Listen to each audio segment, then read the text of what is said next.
Tecnologia pode estar presente também nas artes. O objetivo é realmente mostrar ao público em geral o que está sendo feito hoje nas artes digitais e, em particular, no design digital imersivo, ou seja, a criação de gráficos por computadores que usam projeções e mostrar o melhor do que está sendo feito na França e internacionalmente, através desse concurso que estamos organizando por uma semana no Atelier des Lumières. O ateliê conta com 140 videoprojetores, 50 alto-falantes e cerca de 3.000 metros quadrados de superfície coberta por projeções. O festival também organiza uma competição durante uma semana que conta com 11 coletivos artísticos da Europa. Os visitantes podem interagir e votar na criação que eles gostarem mais.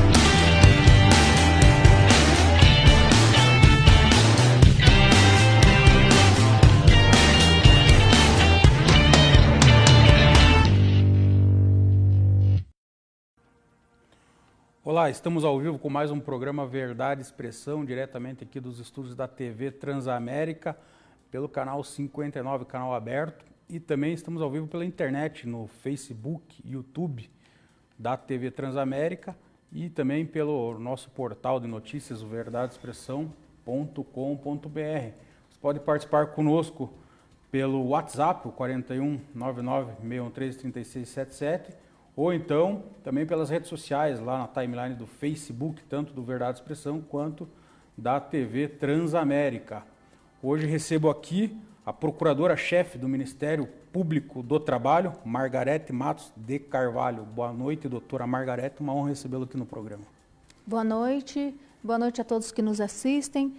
É um prazer e também uma honra participar deste programa, principalmente para dizer o que é e o que faz o Ministério Público do Trabalho, que muitas vezes ainda é confundido com o Ministério do Trabalho, um órgão que foi extinto recentemente neste governo, um órgão histórico de 84 anos na história do Brasil, mas que é muito diferente do Ministério Público do Trabalho. Legal. Doutora, aqui no seu currículo, que é extenso, consta que você é procuradora do trabalho há muito tempo, desde 1993. Conta como que iniciou a tua carreira, aí, você que se formou pela Unicuritiba, antiga Faculdade de Direito de Curitiba, como que você foi, digamos, parar mais para essa área do trabalho, especificamente no Ministério Público do Trabalho? Sim, eu iniciei em 1993, está correta essa informação?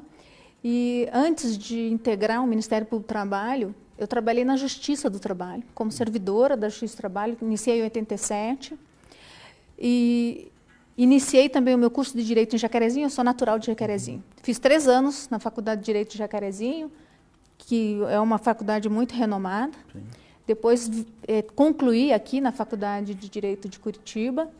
E quando eu estava na faculdade, eu já ingressei na Justiça do Trabalho. E foi na Justiça do Trabalho que eu tive um contato maior com o Direito do Trabalho. A gente tem no curso de Direito a cadeira Direito do Trabalho, que é 1 ou 2 semestres no máximo, e a gente tem pouca familiaridade com o direito do trabalho enquanto somos ainda estudantes. Mas trabalhar na Justiça do Trabalho, e eu estive por 4 ou 5 anos como auxiliar da sala de audiências, e, portanto, eu acompanhava a realização das audiências, eu me identifiquei muito com a classe trabalhadora, com toda aquela história que todos os dias eram narradas nessas audiências, o sofrimento do trabalhador, o trabalhador que adoece no trabalho, que sofre assédio moral, que está buscando melhores condições de trabalho. E aí eu me apaixonei pelo direito do trabalho, principalmente por considerar que o trabalho, né, ele é central na vida das pessoas. Sem o trabalho as pessoas adoecem, enlouquecem. Tem até uma música, acho que é do Gonzaguinha, né, que fala que um homem sem o seu trabalho, ele perde a sua honra, e sem a sua honra se mata, se morre. Né? Eu acho que é bem isso mesmo. Então, com o tempo que eu quis prestar concurso para ser juíza do trabalho ou procuradora do trabalho, e passei primeiro no concurso do Ministério Público do Trabalho, felizmente, porque eu adoro a minha carreira, acho que é um privilégio ser integrante do Ministério Público do Trabalho que atua em defesa dos direitos das trabalhadoras e dos trabalhadores. Agora, você destacou já na sua apresentação que tem essa confusão entre o Ministério Público, né, o Ministério Público todo mundo conhece lá, como, mais na parte criminal, né, as investigações criminais, e o Ministério Público do Trabalho. Então, gostaria que você falasse aí para o nosso telespectador a diferenciação, peculiaridade de cada um aí, principalmente no Ministério Público do Trabalho, né? Sim, o Ministério Público do Trabalho é um dos ramos do Ministério Público da União. Então, quais são os ministérios públicos que integram o Ministério Público da União, além do Ministério Público do Trabalho? Nós temos o Ministério Público Federal, são os procuradores da República, e que com a Lava Jato ficaram bastante conhecidos, né, na sociedade. Temos o Ministério Público Militar e temos o Ministério Público do Distrito Federal e Territórios. Nós, do Ministério Público do Trabalho, atuamos junto à Justiça do Trabalho, que é uma justiça especializada de altíssima relevância para a sociedade brasileira.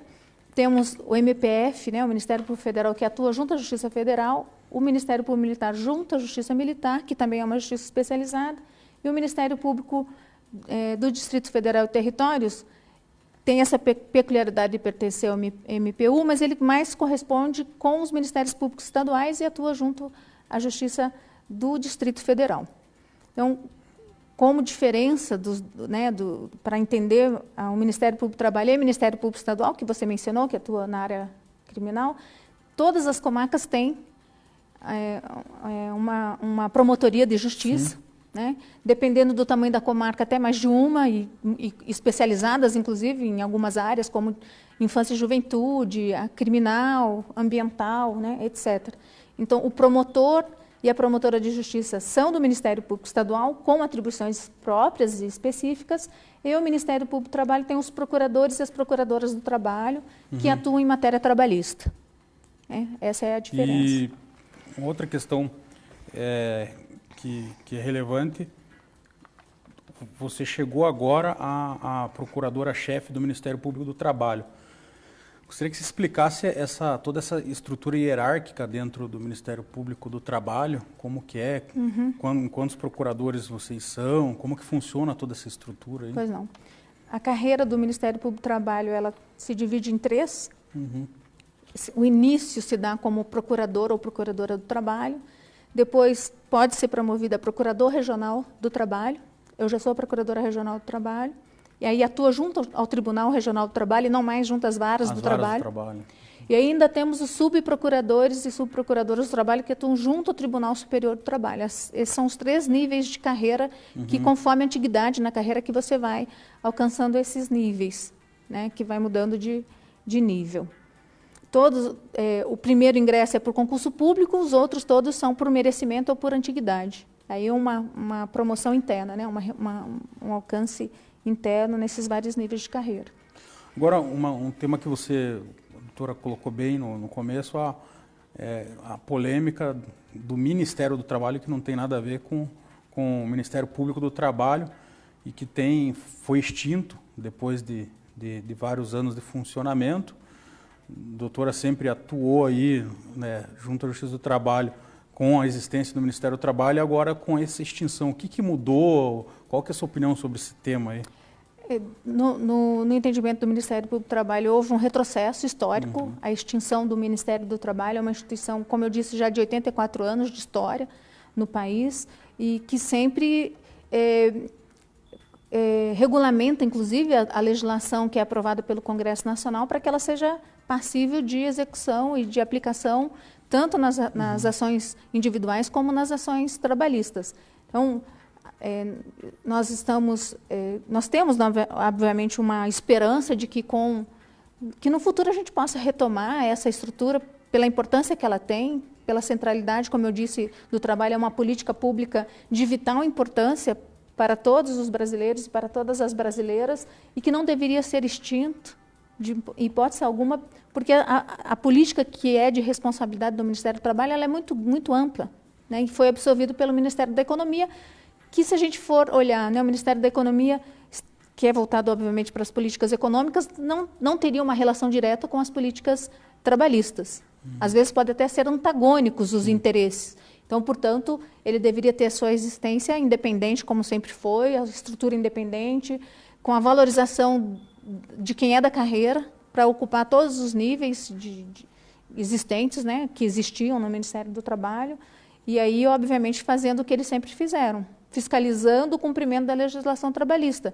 E o que a gente percebeu, além da extinção do Ministério do Trabalho, uma fragilização também da fiscalização do trabalho, que é responsável por ir aos estabelecimentos que empregam as pessoas para verificar o cumprimento da legislação, ou seja, uma atividade muito importante e muito relevante para toda a classe trabalhadora.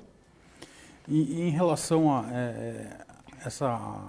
já que a gente está falando do Ministério do Trabalho, isso vem muito de encontro com a reforma trabalhista, porque a gente está falando da estrutura da Justiça do Trabalho.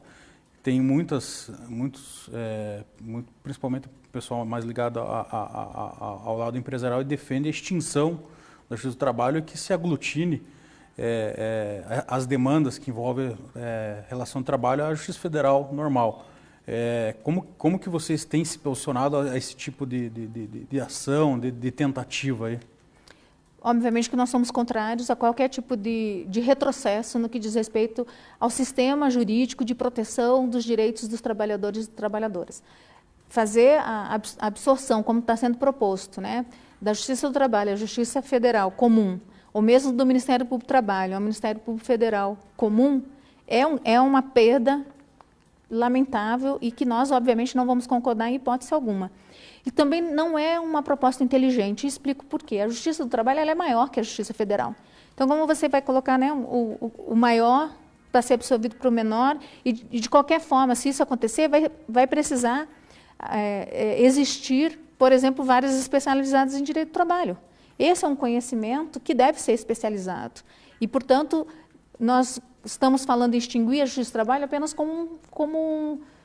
acho que uma disputa ideológica, discursiva, mais do que necessariamente tornar a máquina administrativa mais eficiente, porque a Justiça do Trabalho é das justiças a mais eficiente, a mais célere, a que mais entrega a prestação jurisdicional em menor tempo e que, de fato, distribui justiça. Então, sob esse ponto de vista, não existe nenhuma razão para fazer essa absorção como está sendo proposto. A extinção da Justiça do Trabalho, ainda com a falácia de dizer que só no Brasil é que tem Justiça do Trabalho, que não é verdade. Existem em outros países uma estrutura um pouco diferente, às vezes, e às vezes até com outro nome, mas com a mesma finalidade que a Justiça do Trabalho brasileira. E não sei se você poderia dar, para ilustrar melhor para o nosso telespectador, exemplo de funcionamento da Justiça do Trabalho em outros países? Nós temos, mesmo nos Estados Unidos, quando dizem que lá não existe direito trabalhista, lá existe sim uma Justiça do Trabalho, inclusive com condenações, por exemplo, né, de indenizações que aqui no Brasil os valores são muito pequenos, lá com condenações bem significativas, o que é bastante pedagógico para evitar que os empregadores continuem reincidindo numa prática, por exemplo, que provoque acidente de trabalho, que mutile o empregado, que adoeça o trabalhador. Né? Então, lá, inclusive, nesse sentido, ela é muito mais eficiente a Justiça do Trabalho americana, que não é com esse nome, é uma justiça numa outra estrutura, mas também que funciona como a Justiça do Trabalho. Nós estamos na Espanha, temos em Portugal, em vários países, uma Justiça do Trabalho, uma fiscalização do trabalho também bastante eficiente. No Brasil é que, de certa forma, colou esse discurso de que precisávamos, por exemplo, né, modificar a legislação trabalhista, acabar com a Justiça do Trabalho, acabar com o Ministério Público do Trabalho. Quem é que está querendo que isso aconteça? São os maus empregadores, os empregadores que sonegam os direitos dos trabalhadores, são os contumazes desrespeitadores da legislação trabalhista. Estes, sim, têm interesse na extinção destes órgãos. E agora, indo mais para emendar o assunto para a questão da reforma trabalhista, a gente estava até falando aqui rapidamente fora do ar que houve uma diminuição significativa das demandas trabalhistas. Primeiro eu queria que você fizesse um balanço, antes de a gente falar desse impacto, um balanço, se não me engano já vai dar 2 anos da reforma trabalhista. Como que se avalia aí todas essas mudanças, tendo em vista que a CLT é uma conquista histórica, né, para o trabalhador, né, tem toda uma história por trás. Como que você avalia isso? Acho que é preciso que as pessoas tenham a informação, e aí eu parabenizo essa iniciativa, né, de discutir esse tema no seu programa, da razão de ser de muitos direitos trabalhistas que estavam na CLT, e aí os que permanecem também, que não foi uma concessão, uma graciosidade que o Estado resolveu implementar para agradar a classe trabalhadora, não. São conquistas, como você mesmo disse, históricas, e que dessas conquistas elas decorreram de muitas lutas, de muitas greves, de muito sangue, suor e lágrimas, como a gente costuma dizer, e, portanto, nós devemos valorizar muito o que foi conquistado e não abrir mão disso tão facilmente, né? Em relação à reforma trabalhista, quando você fala da redução do número de ações trabalhistas, eu acho que esse é o principal, o mais rápido resultado da reforma trabalhista e o mais nefasto também. E por quê? Porque o que se modificou, basicamente, foi dificultar ou impedir o acesso das trabalhadoras e dos trabalhadores à justiça do trabalho. E de diversas formas. O dele de exigir, por exemplo, a liquidação do pedido. Já na inicial, você tem que saber exatamente quanto você acha que tem o direito. Isso, às vezes, é impossível para o trabalhador ter o conhecimento, porque ele não tem os documentos sob sua posse. A posse desses documentos está com a empresa e ela não entrega de modo algum. E o empregado não tem como entregar para o seu advogado essa documentação para que ele possa fazer a liquidação do pedido. Então, isso já impede o acesso à justiça do trabalho. Um outro ponto é a sucumbência, né? A justiça do trabalho sempre foi a justiça gratuita, principalmente para quem declarasse, né, que não tinha condições de se manter, sempre litigar e se manter. E nesse sentido, com essa alteração, o que impõe? Se o trabalhador ele perder, ainda que parcialmente, a causa, ele vai ter que pagar honorários para outra parte e pagar ainda as despesas do processo. E isso tudo calculado sobre o valor da ação. Então, na hora de fazer essa avaliação, puxa, mas se eu perder, eu vou ter que pagar os honorários do advogado da empresa, como se eu estou aqui buscando crédito alimentar, o pagamento de verbas que me foram sonegadas enquanto eu trabalhava. Então, eu vou retirar do meu salário, que já está me fazendo falta, para pagar o advogado. Então, isso faz com que isso impede o acesso à justiça do trabalho.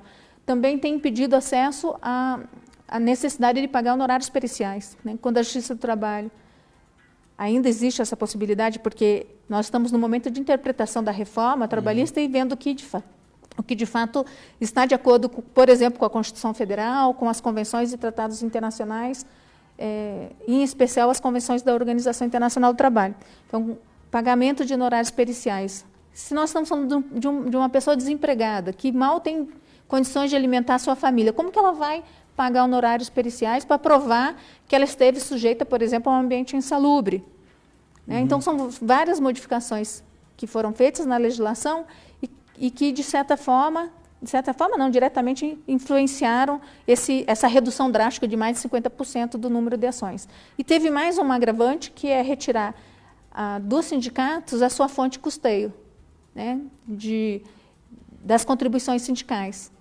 Os sindicatos, de um modo geral, estão todos, entre aspas, quebrados, ou seja, com dificuldade de se manter e, por isso, prejudicando a assistência jurídica gratuita que ele sempre prestou aos seus associados. Essa é a principal função do sindicato, sempre foi essa, de prestar assistência judiciária gratuita para todos os seus representados, mas na medida que ele não tem mais como arrecadar, como é que ele vai manter, por exemplo, o que vinha sendo mantido, que são profissionais, advogados, para fazer essa assistência jurídica. E não é só para ajuizar a ação, porque o advogado do sindicato ele tem que receber, tem que estar lá num determinado momento recebendo os trabalhadores, entrevistando os trabalhadores, explicando a esses trabalhadores quais são os direitos, o que eles têm, por exemplo, em negociação coletiva, que eventualmente tenha sido sonegado. Então, é um trabalho que deve ser valorizado e deve ser remunerado. Mas, do jeito que ficou, isso tem sido difícil para os sindicatos e, obviamente, que isso também fez com que as ações diminuíssem. Mas essa questão do sindicato até um tanto polêmica, que de fato, se o sindicato não tiver um mínimo, uma estrutura mínima, ele não vai conseguir atuar. Mas, por outro lado, havia também um certo abuso. Qual que seria, eu acho, que a medida para tentar coibir aí? Porque muita gente utilizava o sindicato para fim pessoal. Isso é uma coisa que acontecia muito aqui no Brasil, né? Sim, mas uma coisa não prejudica a outra, né? O primeiro ponto que acho que tem que ser destacado é a importância das entidades sindicais para a proteção dos direitos dos trabalhadores.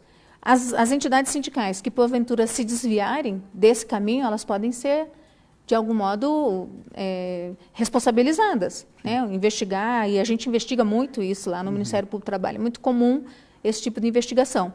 Agora, o que a gente não pode aceitar, porque quando você retira a possibilidade do sindicato se manter a sua fonte de custeio, significa que você está extinguindo uma importante instituição de defesa dos direitos dos trabalhadores.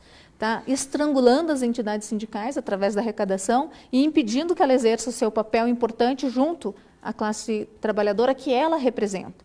Então, a mensalidade ela é devida apenas pelos associados, né? Essa ainda continua valendo, mas a contribuição sindical, que era de todos os integrantes da categoria, aquele 1/30 compulsório, né? Por ano, essa sim é que houve a alteração legislativa dizendo que somente com a autorização expressa do empregado, que é praticamente impossível quando a gente fala de categorias que têm milhares de representados. Então, um tema interessante que eu vi algumas liminares que saíram aí, mantendo essa obrigação, se a doutora pudesse explicar melhor isso aí. O Ministério Público do Trabalho tem se manifestado nessas ações, né, emitido pareceres, porque além de ajuizar ações, nós também emitimos pareceres nas ações ajuizadas e que têm interesse público.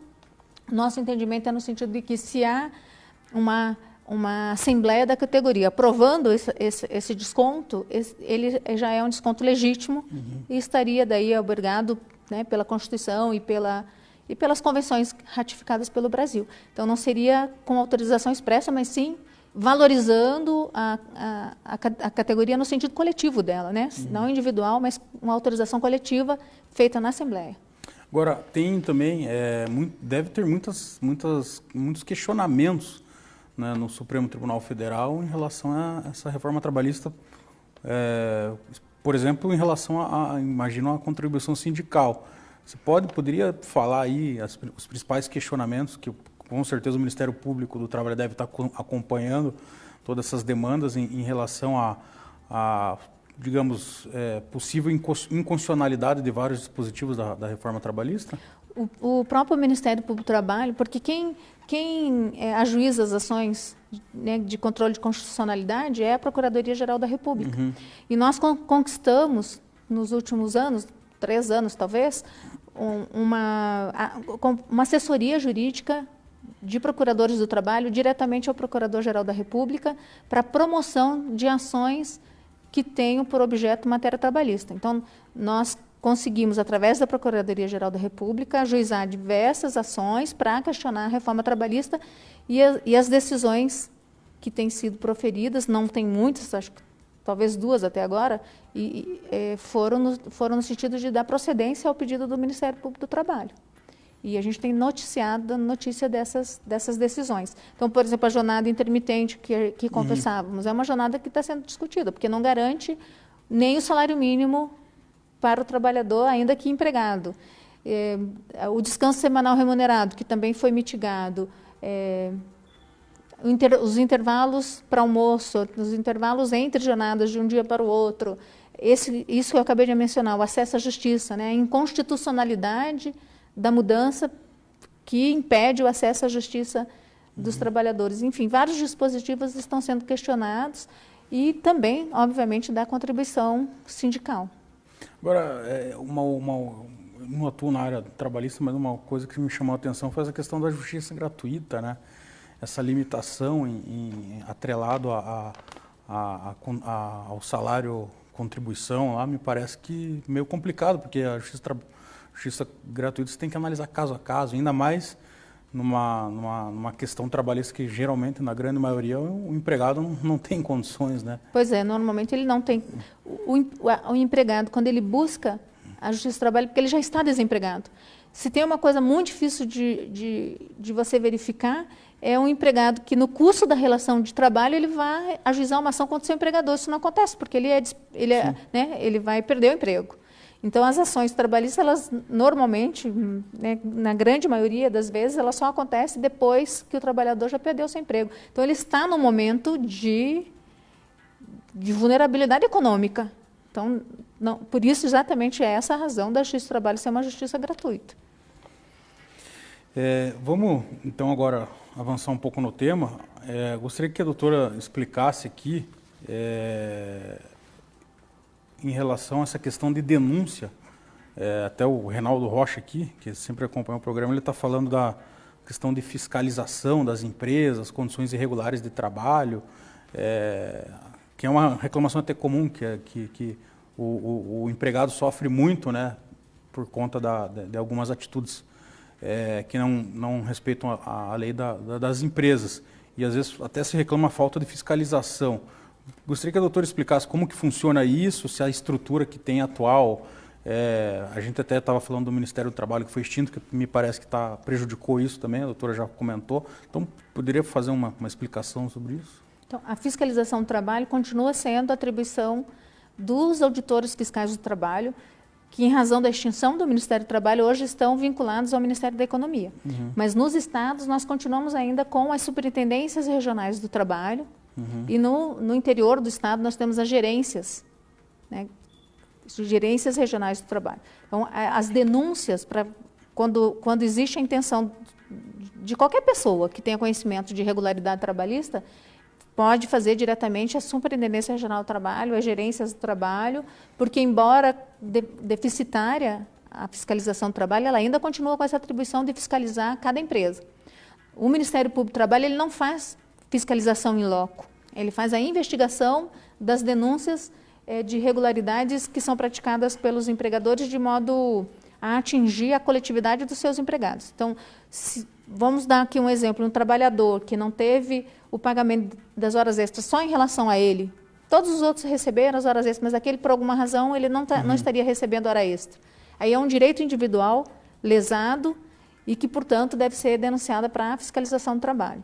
Agora, quando envolve uma coletividade de empregados, daí a denúncia ela pode ser feita junto ao Ministério Público do Trabalho e pode ser feita até pelo nosso formulário eletrônico, pela página, né, da internet da Procuradoria Regional do Trabalho. Tem um formulário que é preenchido online e a denúncia também, né, redigida lá online e é distribuída para um procurador do trabalho fazer a investigação.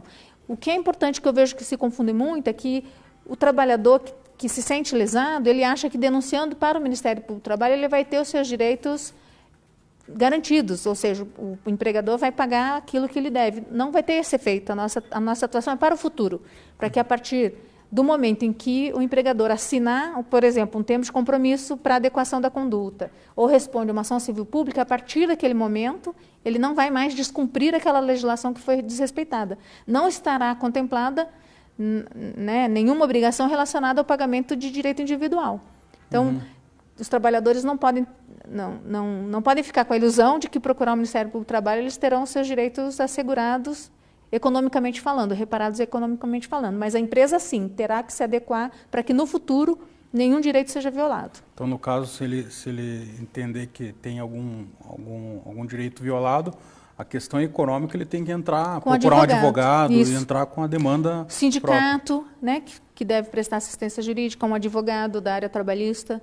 E aí sim ele vai poder orientar e dizer, você tem direito a receber tanto, vai fazer os cálculos, enfim, e orientar a melhor forma de proceder.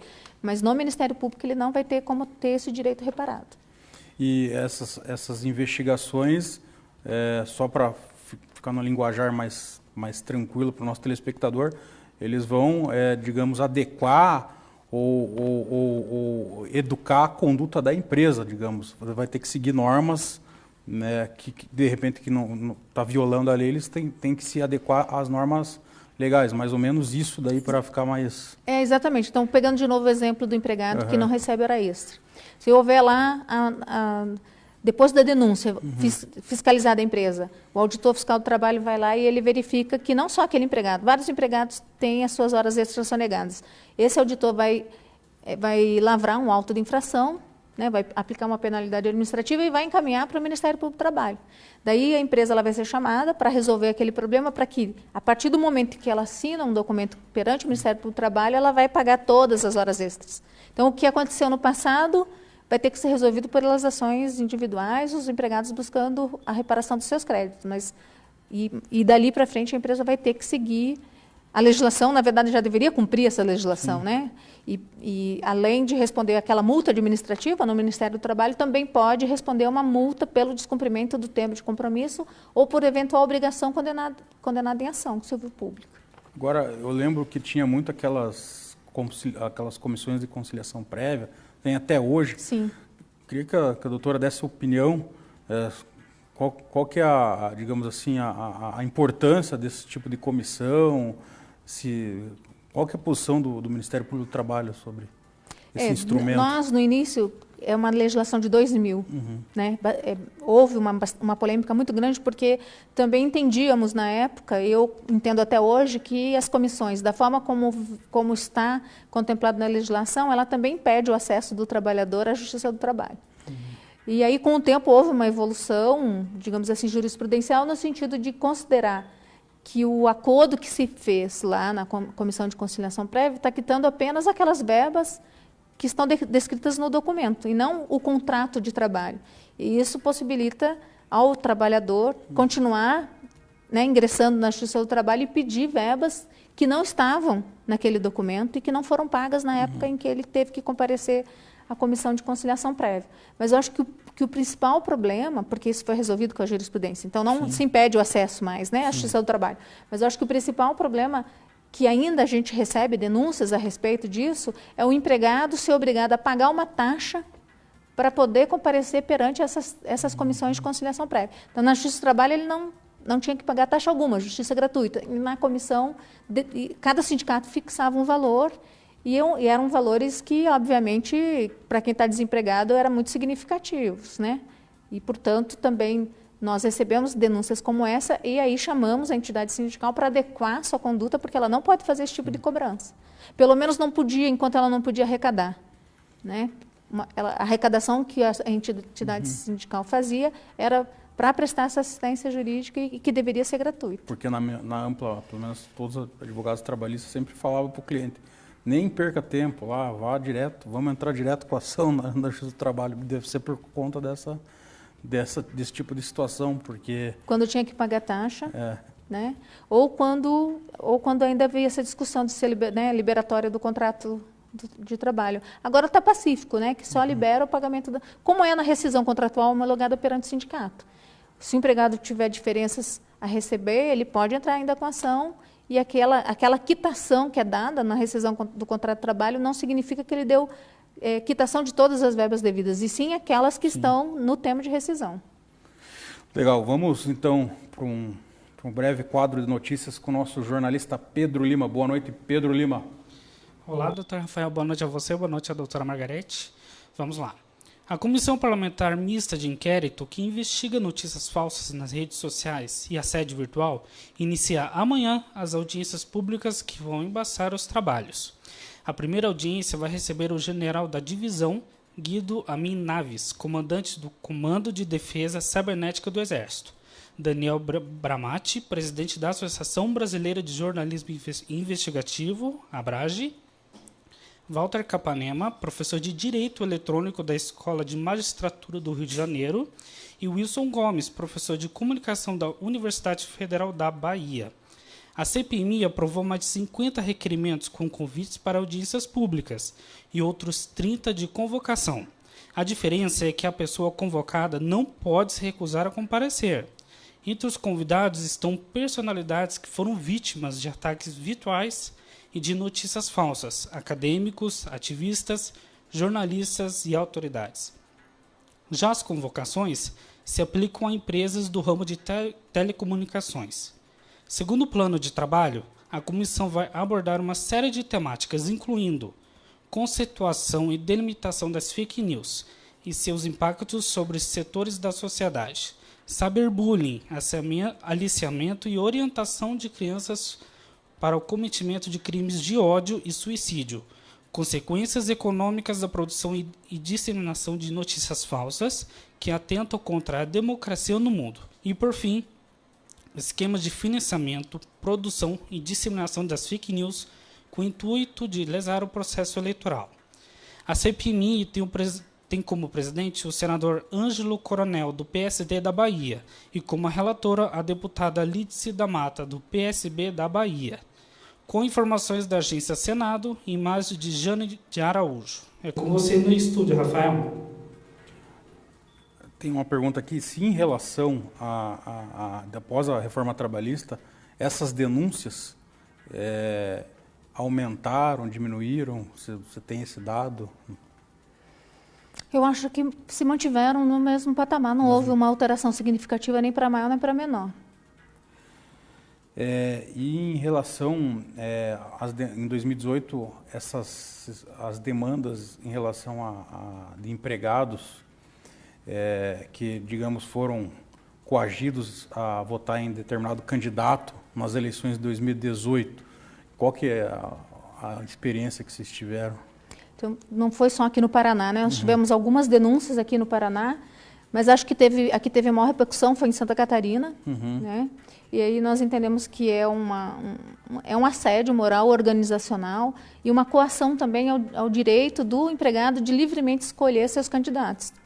Isso não está, né, dentro do poder, que a gente fala poder discricionário, né, do empregador, de decidir, ou empregador, em quem o empregado vai votar. Então, todos os casos denunciados, eles foram imediatamente investigados e dada celeridade para o caso, né? Onde não foi possível um termo de compromisso de ajustamento de conduta. Aqui no Paraná nós conseguimos, em todas as situações, um compromisso, exceto um caso que daí teve um mandado de segurança na Justiça do Trabalho com determinação de que o empregador informasse a todos os seus empregados que eles poderiam votar em quem eles escolhessem, retratando, né, eles se retratando a respeito do que havia sido dito, porque tinha até churrasco, né, várias situações assim, e usava-se, por exemplo, um churrasco para, nesse momento, né, coagir os trabalhadores, os empregados a votarem em determinado candidato.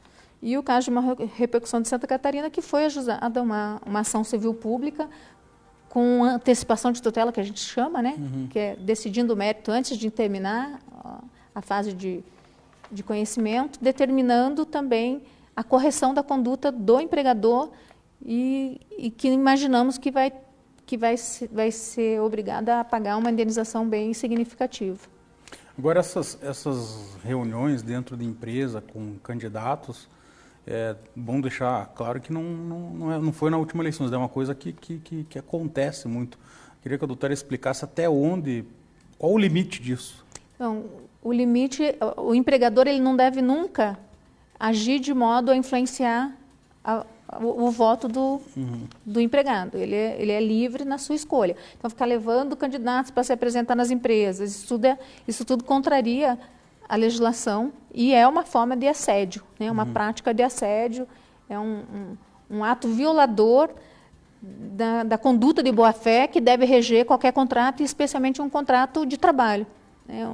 Onde tem essas relações pessoais mais próximas. Então, obviamente que a empresa não pode ficar levando candidatos para fazer campanha, não pode fazer campanha, né? E muito menos do jeito que estava acontecendo, de uma forma bem incisiva, praticamente exigindo que o voto fosse em determinado candidato, dando a entender que o empregador tinha como ter conhecimento do voto do empregado, quando nós sabemos que o voto é secreto, e aí, obviamente, que ele não tem como verificar se o empregado, de fato, votou ou não para aquele candidato, né?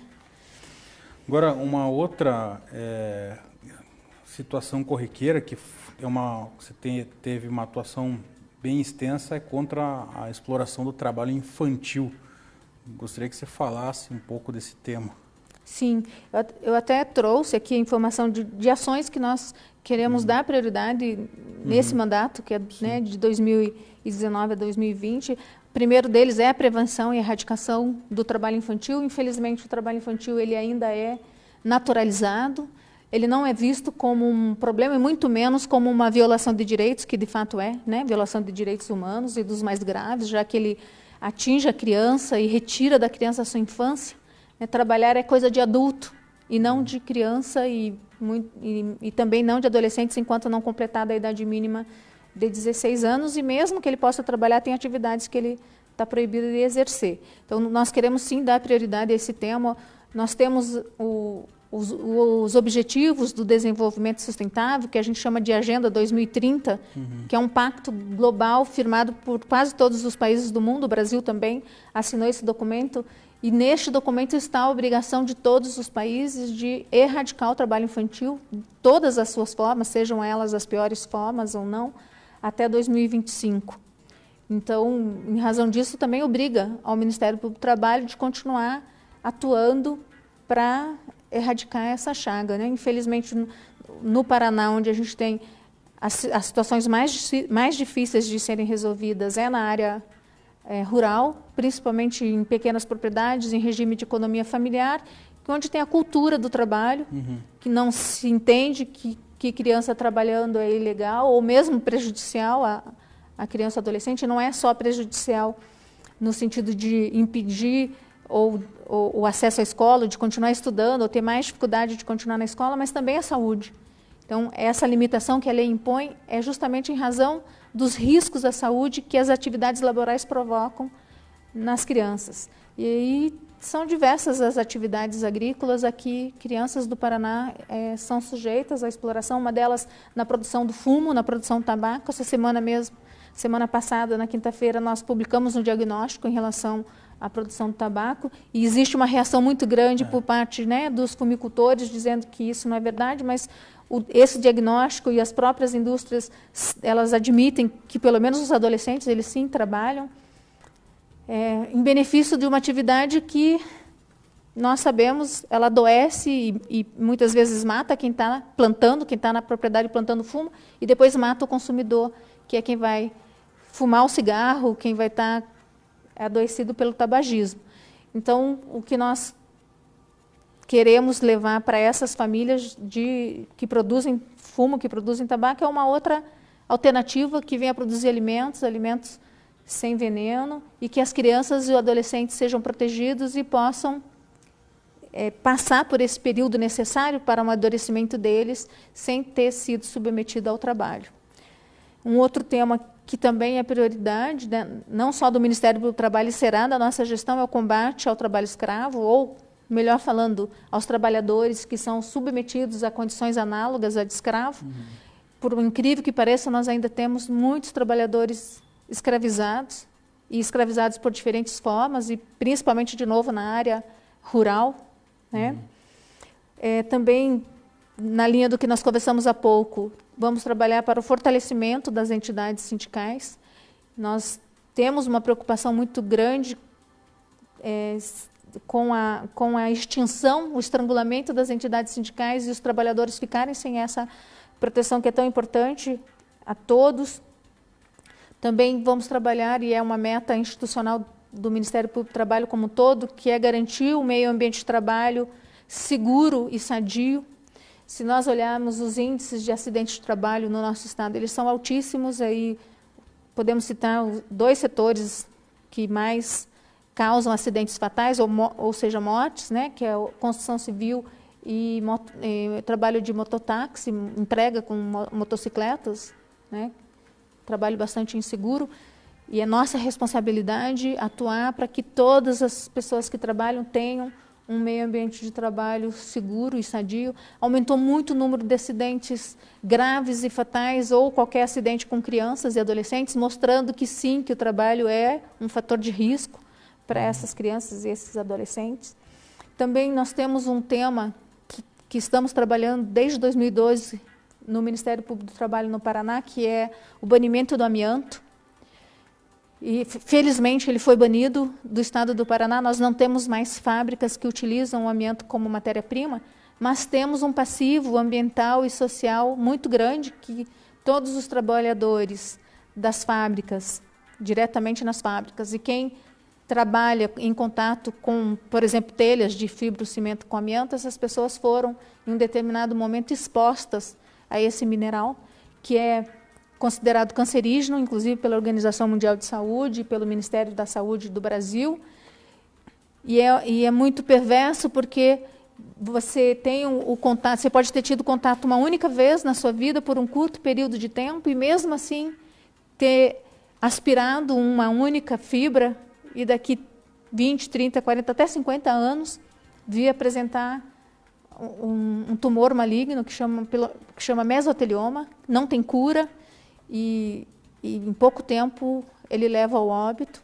Então, nós temos aqui no Paraná essa responsabilidade, estamos fazendo isso, que é organizar o sistema público de saúde para acompanhar e tratar as pessoas expostas ao amianto. Então, eu já aqui deixo já logo para quem estiver ouvindo e acompanhando. Então, se alguém trabalhou em alguma fábrica com amianto, né, só aqui na nossa região nós temos a Hidralítica em Curitiba, Multilite em São José dos Pinhais, Eternite em Colombo, e tivemos uma fábrica em Ponta Grossa, a Wagner, e a Infibra em Londrina, né, que já fecharam.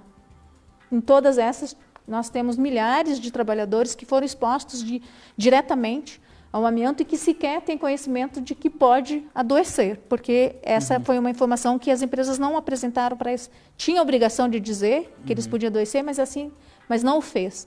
Então, nós estamos trabalhando agora com as secretarias de saúde desses municípios para fazer a busca ativa das pessoas expostas e já estamos encontrando muitas pessoas adoecidas. Então, é um problema de saúde pública muito grave e que vai ficar por bastante tempo. Como o adoecimento, o período de latência ele é muito demorado e a exposição no Paraná, pelo menos aqui na nossa região, ela é da década de 80, 90, então a gente imagina que o pico do número de adoecimentos, ou a epidemia que a gente chama, vai acontecer em 2025, 2030.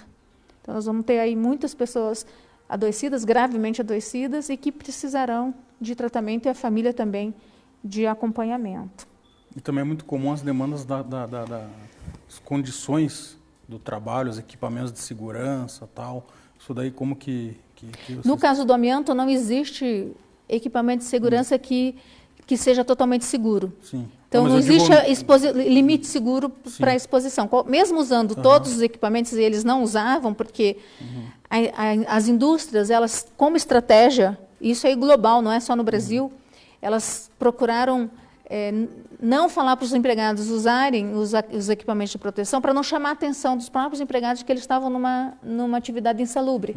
Então, até nisso, elas foram criminosas, porque não só sonegaram informações, como deixaram de equipar os seus empregados com o mínimo de segurança, porque, embora não seja 100% eficiente, poderia, de certa forma, minimizar essa exposição, né? Então, nem essa parte as empresas fizeram, preferiram o risco de depois de responder, né, por indenizações, enfim, e omitir essa informação tão importante aos seus empregados. Se você hoje for conversar com os empregados dessas indústrias, eles todos vão negar, eles vão dizer que não existe risco de adoecimento. Continuam ainda sem receber as informações necessárias, né, o que é bastante preocupante. Também nós estamos trabalhando e continuaremos trabalhando em relação aos agrotóxicos, né, nós estamos vivendo uma situação, neste momento, muito mais crítica do que anos anteriores, porque toda hora nós temos informações deste governo liberando novos registros de agrotóxicos. Só esse ano foram perto de 400 novos registros, e isso considerando que o Brasil é o maior consumidor de agrotóxicos do mundo e o Paraná é o segundo estado maior consumidor de agrotóxicos no Brasil. Então, por aí você tem uma ideia de qual é a exposição que nós, paranaenses, estamos sujeitos. Então, temos tentado realizar audiências coletivas em todo o interior do estado do Paraná, levando informação para os paranaenses a respeito dos riscos associados à exposição aos agrotóxicos. Não existe nenhuma parte do corpo humano que não seja afetada pelos agrotóxicos. Todo o nosso sistema ele é afetado e adoece de certa forma, de certo modo, em razão da exposição. Obviamente que a exposição mais recorrente e mais prolongada é a que adoece mais gravemente. Mas mesmo a exposição menos recorrente e que não seja permanente, ela também é cumulativo, né? O agrotóxico ele é cumulativo no organismo humano, que não tem a capacidade de se regenerar, de expelir aquele agente tóxico, né? E deixar o corpo saudável. Então, nós estamos fazendo essa discussão no estado do Paraná, pedindo para que a população se mobilize em relação a esse tema, que realize atividades para discutir mais esse tema e que sejam aprovados projetos de lei, tanto estadual quanto municipais, no sentido, por exemplo, né, de impedir a pulverização aérea. A pulverização aérea, ela causa uma deriva a gente pode chamar que é assim, força do vento, que leva o veneno para longe do local de aplicação. É um desperdício, é o veneno que é aplicado e que não chega na planta-alvo, de cerca de 70%. Não chega na planta-alvo, mas contamina lençol freático, contamina poços artesianos, contamina os rios, contamina as pessoas, contamina tudo que tiver em volta e pode viajar até quilômetros. Então, por entender que esse é um método de imprecisão, né, nós entendemos que é um método que deveria ser proibido, que nem está previsto na nossa legislação, só numa instrução normativa. Também estamos discutindo a construção de barreiras verdes, que nada mais é do que plantar barreiras de árvores para impedir que a aplicação terrestre, por exemplo, de uma determinada propriedade invada a propriedade vizinha. E aí a gente pode colocar o problema, quem quer produzir sem veneno, quer comercializar o produto que produz com a certificação de produto orgânico ou agroecológico, não consegue porque a propriedade vizinha fica o tempo todo despejando veneno. Então, se a propriedade que usa veneno e está despejando na propriedade vizinha, tem a obrigação de edificar essa barreira verde para, pelo menos, minimizar. E assim, em relação às escolas rurais, aos aglomerados urbanos nas áreas rurais, que também sofrem com esses venenos. E tem mais uma informação em relação aos agrotóxicos, que eu quero aproveitar a oportunidade para dizer, que nós estamos consumindo a água que é considerada potável e, portanto, própria para o consumo humano, contaminada. 326 municípios no Paraná apresentaram contaminação de agrotóxicos, na maioria deles com 27 agrotóxicos diferentes numa mesma amostra de água. Um coquetel de 27 agrotóxicos. Isso porque só 27 que foram analisados, porque se fosse analisar os mais de 400 ingredientes ativos que nós utilizamos, seria muito maior esse número. Então, a gente fica até questionando se nós, enquanto consumidores, deveríamos pagar pela água que escorre das nossas torneiras, que é caro e está contaminada e atingindo a nossa saúde. Então, e quem é responsável por isso? É o município que concede a concessão do tratamento de água à Sanepar, e ele é que tem que resolver isso junto à Sanepar. Tem que ser resolvido esse problema. Nós não podemos aceitar continuar consumindo água contaminada por tantos agrotóxicos. Um outro tema, né? Dentro isso daí são as bandeiras que você, na sua gestão, que é de 2 anos, né, de 2019 e 2020, tem como principais bandeiras, né, no caso, esses assuntos aí, né? Eu já venho atuando, né, em espaços de articulação interinstitucional, mas agora na frente da gestão do Ministério Público do Trabalho, no Paraná, pretendo dar maior ênfase a essa atuação e, junto com essa questão dos agrotóxicos, fomentar a produção de alimentos agroecológicos. Né? Como que a gente pode tornar mais barato esses alimentos que não têm veneno e que eles tenham em maior quantidade, maior variedade também, porque as pessoas reclamam, não conseguem achar determinado produto, consumindo produtos agroecológicos. E principalmente nas feiras, que daí você compra direto do produtor. Né? A gente vai tornar isso mais acessível. Também trabalhar no fomento à aprendizagem profissional para adolescentes em situação de vulnerabilidade social. A aprendizagem profissional, ela está prevista na legislação, que é uma cota que as empresas são obrigadas a contratar, né, aprendizes.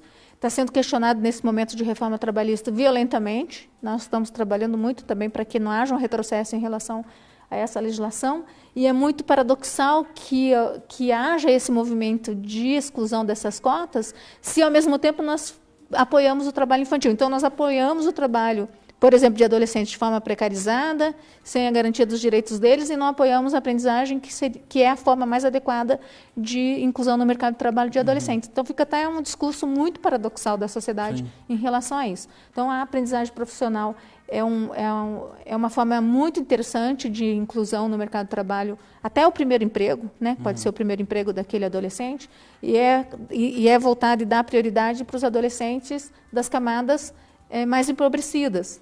Né? Ou seja, faz com que ele volte a estudar, o ambiente de trabalho tem que ser protegido, tem registro em carteira, todos os direitos assegurados, e ainda tem um curso teórico que vai lhe dar um diploma no final, com uma formação que ele vai agregar ao currículo dele de forma permanente, para toda a vida. Então, nós apoiamos muito, desde sempre, e agora com maior ênfase ainda nessa gestão. Também trabalhar para que não haja nenhum tipo de discriminação antes, no curso ou depois do contrato de trabalho, porque a gente pode ter discriminação mesmo antes do contrato de trabalho ser firmado, nos anúncios de emprego, por exemplo, que coloca lá, não pode, né, tem que ser mulher bonita, sei lá, né, ter tantos quilos, de tal raça, enfim, né, que alguns anúncios, às vezes, isso acontece com bastante, não pode ter filhos, ou pode ser casada, né, a mulher. Então, combater a discriminação, seja em relação à população negra, tem muita dificuldade de ingressar no mercado de trabalho, a população em situação de rua, que só vai sair da rua se tiver trabalho, e casa e moradia são os 2 pontos fundamentais para que essas pessoas saiam dessa condição. Também mulheres e idosos, né, que hoje têm muita dificuldade e sofrem muita discriminação. São grupos vulneráveis e que sofrem discriminação. Também trabalhamos já há bastante tempo, e isso vai continuar sendo uma prioridade para essa gestão, que é o fomento à inclusão social e produtiva de catadoras e catadores de materiais recicláveis. Uma população que se confunde com a história do Brasil, né? No início da história, até se falar que eles coletavam ossos, depois começaram a coletar papel, tanto que aqui em Curitiba muitos chamam de catador de papel, né? Ou catador de papelão. Mas que, na verdade, coletam todo tipo de resíduo reciclável que tem valor comercial e que tem quem compre. Então, trabalhar na organização, que é uma forma de garantir trabalho decente, mas também erradicar o trabalho infantil, que tem muito nessa atividade, né? Doutora Margarete, nós estamos caminhando aí para os 3 minutos finais. Acho que a gente conseguiu abordar boa parte dos temas inerentes ao Ministério Público do Trabalho, mas eu deixo esse restinho de programa para você, de repente, acrescentar aí mais alguma questão que a gente não tenha comentado.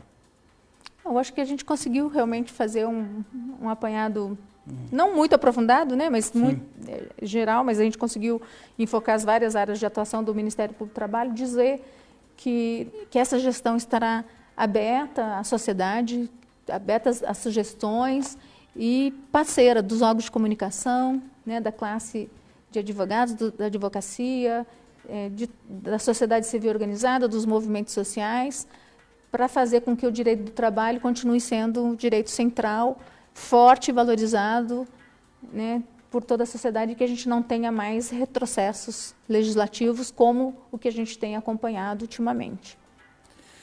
E a doutora, para finalizar, entrou talvez num dos momentos mais difíceis da história do direito do trabalho no país. Sim, é um desafio muito grande, esse contexto histórico. Tanto a Justiça do Trabalho como o Ministério Público do Trabalho estão constantemente ameaçados, e essa ameaça que hoje tem se representado no estrangulamento orçamentário, né, restringindo muito o orçamento dessas duas instituições, que vai aos poucos inviabilizando a sua continuidade. Então, nós agradecemos muito a oportunidade de vir aqui e trazer todas essas informações para a população, e esperamos contar com o apoio de vocês também para que essas instituições não sofram e não sejam penalizadas por problemas que nós não demos causa, pelo contrário, né? Estivemos sempre em favor e na defesa dos direitos sociais fundamentais da trabalhadora e do trabalhador. Legal. Doutora Margarete, as portas da TV Transamérica estão abertas a você e também a todos, e ao Ministério Público do Trabalho, e vamos ver se, de repente, com mais um tempo aí, já com 1 ano de mandato, você volta aqui para falar um pouco mais sobre as ações aí que já aconteceram. Muito obrigado, e vamos ver se o ano que vem, a gente consegue marcar mais um bate-papo. Eu que agradeço, sempre à disposição. E agradeço a você que nos acompanhou até agora. Semana que vem, no mesmo horário, estaremos ao vivo com reprise desse programa de hoje. Você que não assistiu, no sábado, às 9h30 da noite. Até lá.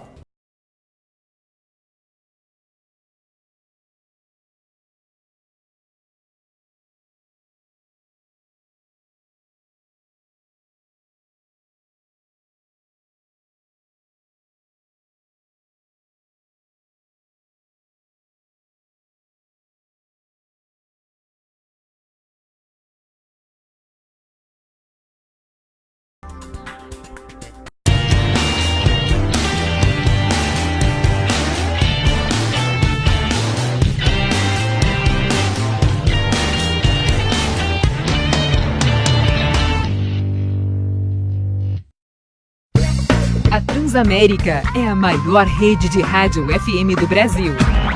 A Transamérica Light Curitiba, além de uma programação musical selecionada, apresenta diariamente programas e boletins informativos sobre cultura, lazer, esporte, política, economia. Tudo para você ficar bem informado, sem deixar de ouvir o melhor da música nacional e internacional. Transamérica Light, a sua rádio onde você estiver. Existem 3 maneiras de ter acesso à saúde: sistema público, plano de saúde e particular. Você já imaginou um sistema de saúde sem mensalidade? Acesso Saúde. No Acesso Saúde você encontra atendimento médico e exames de várias especialidades. E você só paga quando usa. Conheça o Acesso Saúde. Ligue 3025 3500. Diretor técnico médico Dr. Carlos Eurico Greca de Macedo, CRM Paraná 12095. Programa 190 com Roberto Acioli.